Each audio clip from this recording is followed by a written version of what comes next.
Assalamualaikum warahmatullahi wabarakatuh.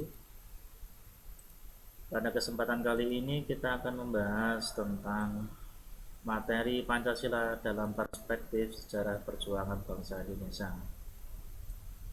Muatan materi kali ini masih berhubungan dengan materi yang lalu ya, masih mengingatkan materi yang lalu yaitu tentang Pancasila sebagai konteks sejarah Indonesia ya. Oke, pada kali ini kita akan melihat bahwa peta konsep materi pada kali ini adalah seperti ini ya. Sejarah Indonesia itu ya dipengaruhi oleh beberapa sejarah lampau pada masa eh, proklamasi, masa kejayaan nasional, masa perjuangan melawan penjajah. Oke ya. Sejarah Indonesia itu dipengaruhi oleh keempat masa ini, masa kejayaan nasional, masa perjuangan melawan penjajah, masa proklamasi dan masa pasca kemerdekaan. Pada saat kita ini adalah masa pasca kemerdekaan. Nah, masa kejayaan nasional itu juga dibagi menjadi dua, yaitu adalah masa kerajaan Hindu Buddha dan masa kerajaan Islam. Masa perjuangan melawan penjajah itu dibagi menjadi dua, yaitu masa sebelum abad 20 dan masa pergerakan nasional. Selanjutnya adalah masa proklamasi ya, dan selanjutnya adalah pasca kemerdekaan.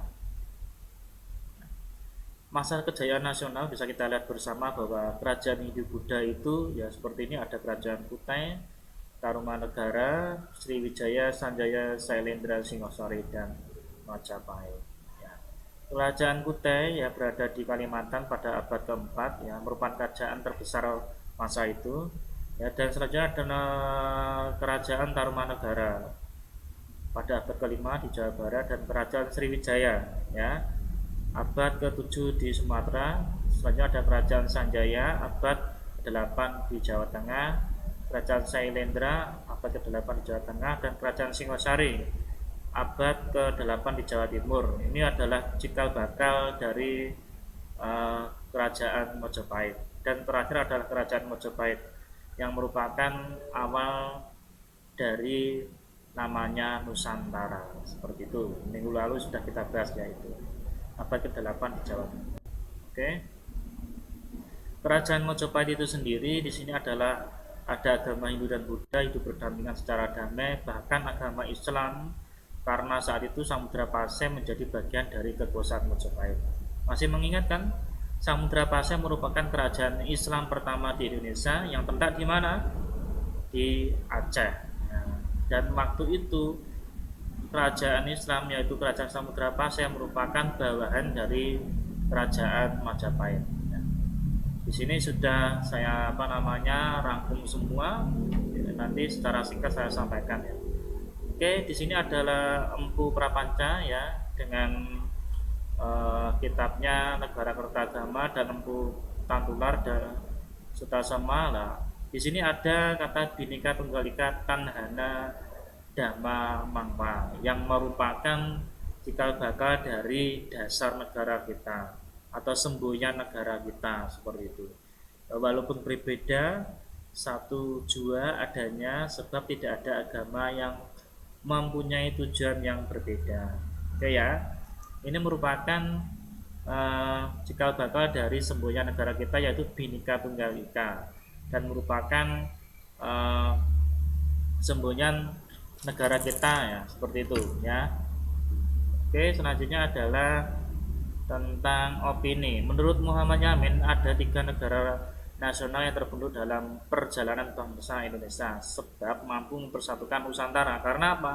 Ketiga kerajaan ini mampu mempersatukan Nusantara, yaitu ada yang pertama adalah kerajaan Sriwijaya, Majapahit, dan selanjutnya adalah Negara Kesatuan Republik Indonesia. Jadi Kesatuan Republik Indonesia namanya negara ya, Negara Kesatuan Republik Indonesia itu ada di berbagai masa seperti ini. Masa pertama adalah kerajaan Sriwijaya yang tadi sempat kita bahas. Nah, karena apa? Wilayahnya sudah sangat luas sekali, sudah sangat luas sehingga disebut namanya Nusantara. Selanjutnya adalah kerajaan Majapahit ya, seperti itu.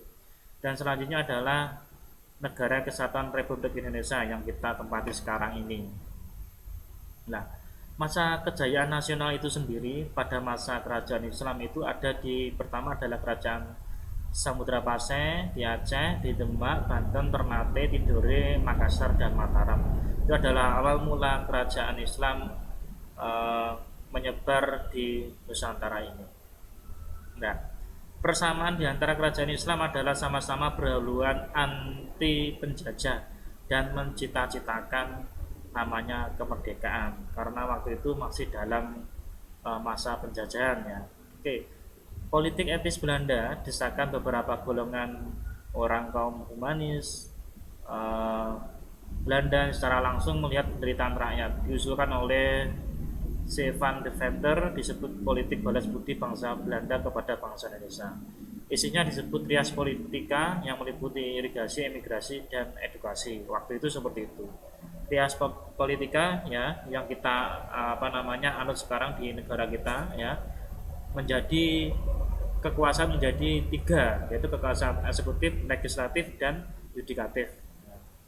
Selanjutnya adalah politik etis yang tidak dikendaki oleh Belanda karena apa?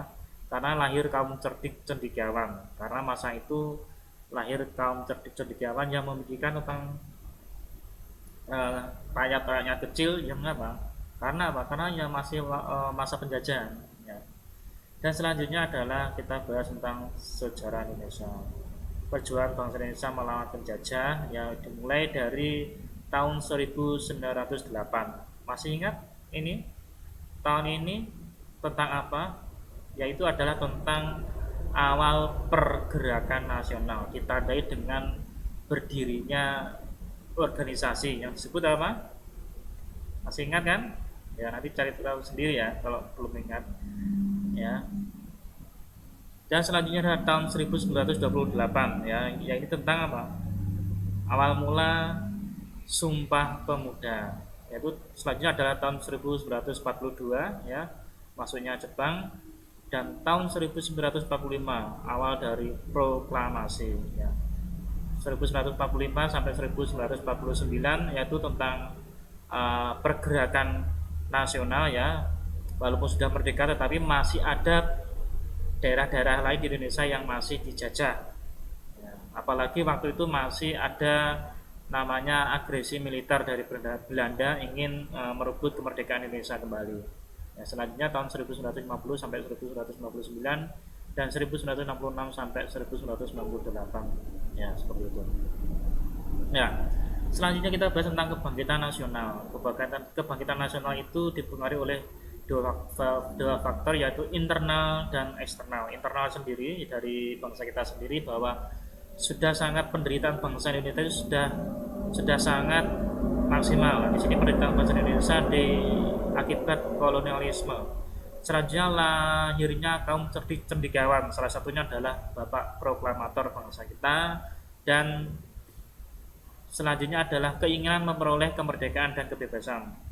Karena itu apa? Karena itu bangsa Indonesia itu pengen memperoleh kebebasan ya. Dari mulai penderitaan Indonesia akibat kolonialisme, penjajahan, selanjutnya adalah lahirnya kaum-kaum cerdik cendekiawan yang sudah memikirkan tentang pergerakan nasional. Dimulai dari tahun tadi 1908, yaitu ada namanya organisasi Budi Utomo tadi ya. Selanjutnya adalah dari faktor eksternal, yaitu munculnya nasionalisme di negara-negara Asia, yaitu sama-sama negara jajahan, sama-sama menderita itu. Dan selanjutnya adalah kemenangan Jepang atas Rusia ya. Nah, organisasi kebangsaan ya dimulai tadi yang saya katakan tadi di awal pergerakan nasional Indonesia itu tahun 1908 dimulai dengan organisasi Budi Utomo.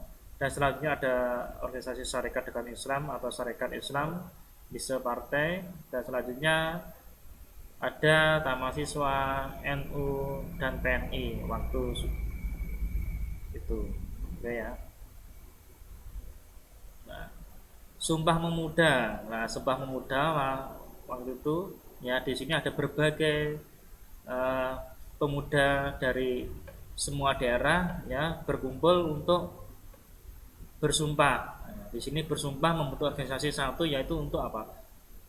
melawan penjajah. Salah satunya di sini ada beberapa organisasi waktu era Sumpah Pemuda, Partindo, PNI Baru, Parindra dan Gerindo di sini. Selanjutnya masa pendudukan Jepang di sini pada awal pendudukan Jepang di sini, Jepang ingin tahu tuan besar di Asia di sini. Nah, di sini yang bergerak adalah kaum-kaum cendekiawan. Salah satunya adalah proklamator kita, ya, Insinyur Soekarno dan DRS Muhammad Hatta di sini. Jepang mengaku saudara tua Indonesia. Dengan seperti itu, pengen apa? Pengen Indonesia itu membantu Jepang dalam melebarkan daerah kekuasaannya, kan begitu. Dan selanjutnya Jepang menciptakan gerakan 3A. Tahun 1943 3A dibubarkan ganti Putra. Tahun 1943 Jepang membentuk peta, ya, salah satu angkatan bersenjata yang orang-orangnya dari Indonesia. Tahun 1944 Putra diganti menjadi Jawa Hokkaido. 7 September 1944 TM Koiso Kunaki menjanjikan kemerdekaan Indonesia. Tujuannya agar apa? Indonesia mendukung Jepang waktu itu. Karena apa? Waktu itu Jepang sudah terdesak oleh sekutu sehingga Indonesia itu pengen menjadi merdeka. Nah, seperti itu. Diberi apa? Diberi janji, tapi hanya janji, kan seperti itu. Selanjutnya tanggal 6 Agustus 1945 sekutu menjatuhkan bom atom di Hiroshima. Tanggal 9 sekutu menjatuhkan bom atom di Nagasaki. Lah, karena ini Indonesia pada waktu itu memproklamirkan kemerdekaan. Karena apa? Sudah tahu bahwa Jepang itu sudah runtuh. Sudah runtuh karena di Jepang sendiri sudah dibumi hanguskan oleh sekutu, yaitu di Hiroshima dan Nagasaki. Sehingga seperti itu. Selanjutnya adalah proklamasi kemerdekaan Indonesia, dimulai dari pasca kemerdekaan Indonesia. Proklamasi dan pembentukan alat kelengkapan negara tanggal 17, tanggal 18-nya adalah sidang PPKI, tanggal 19 sampai 22 sidang PPKI dan selanjutnya seperti itu. Mempersiapkan tentang alat kelengkapan negara termasuk undang-undang dasar, tentang dasar negara, tentang tujuan negara dan lain sebagainya. Nah, sejarah Indonesia itu sendiri pasca kemerdekaan itu dimulai dari tahun 1945 sampai tahun 1949 dan tahun 1998 dan sampai sekarang. Itu ada beberapa masa, ya. Tahun 1945 sampai 1949 itu dimulai dengan namanya awal pasca kemerdekaan Indonesia, karena waktu itu banyak daerah di Indonesia yang masih menjadi jajahan seperti itu. Pada masa 1949 sampai 1950 itu merupakan negara menjadi negara RIS atau Republik Indonesia Serikat. Selanjutnya masa 1950 sampai 1959 dan selanjutnya adalah masa 1959 sampai 1965. Nah, 1965 sampai 1968 merupakan masa Orde Baru dan 1998 itu sampai sekarang merupakan masa era pasca reformasi. Nah, seperti itu ya, nanti bisa dipelajari sendiri lah. Pasca reformasi itu bagaimana, masa Orde Baru bagaimana, masa Orde Lama. Orde Lama itu merupakan masa Presiden Insinyur Soekarno, masa Orde Baru Presiden Soeharto, dan masa sekarang adalah masa era reformasi. Lebih baik atau tidak, atau bagaimana, kan seperti itu ya. Nah, dan selanjutnya di sini ya, tugasnya seperti ini, bisa dilihat sendiri nanti. Saudara yang pertama adalah menjawab pertanyaan dua ini saja.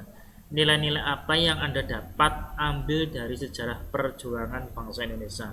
Jelaskan. Jadi nilai-nilai apa yang Anda ambil dari perjuangan bangsa kita itu apa? Tadi kan sudah dijelaskan tentang sejarah Indonesia itu ada dari berbagai masa. Kan seperti itu, ada masa kejayaan nasional, masa proklamasi dan lain-lain. Itu yang Anda ambil itu bagaimana? Karena negara kita ternyata besar, dimulai dari perjuangan nenek moyang kita sehingga menjadi negara kesatuan Republik Indonesia. Itu bagaimana menurut Anda seperti itu? Nah, nomor satu itu minimal nanti bisa menyebutkan 3 dan penjelasannya. Jangan hanya menyebutkan saja, tapi dijelaskan. Yang kedua adalah apa yang sudah Anda lakukan dalam mengisi kemerdekaan Indonesia. Ya, di sini berarti konsepnya adalah di sini Anda perspektifnya adalah Anda menjadi mahasiswa berarti dalam konteks Anda menjadi mahasiswa, konteks Anda di lingkungan masyarakat, dan konteks Anda di dalam memajukan negara. Apa yang sudah Anda lakukan untuk mengisi kemerdekaan? 3 itu ya. Yang pertama juga 3, yang kedua juga 3 dijelaskan juga sekalian. Dalam konteks mahasiswa, yang sudah saya lakukan apa? Seperti itu. Dalam konteks di masyarakat, yang sudah saya lakukan apa? Dalam konteks untuk memajukan negara atau menjadi warga negara Indonesia, yang saya lakukan apa? Seperti itu ya, yang nomor 2 itu. Oke, itu saja. Nanti apabila kurang jelas bisa ditanyakan, nanti tugas di upload di Google Classroom. Oke, itu saja yang dapat saya sampaikan. Terima kasih untuk kali ini, pembelajaran kali ini, dan semoga pembelajaran kali ini bermanfaat untuk saudara semua. Oke, terima kasih. Wassalamualaikum warahmatullahi wabarakatuh.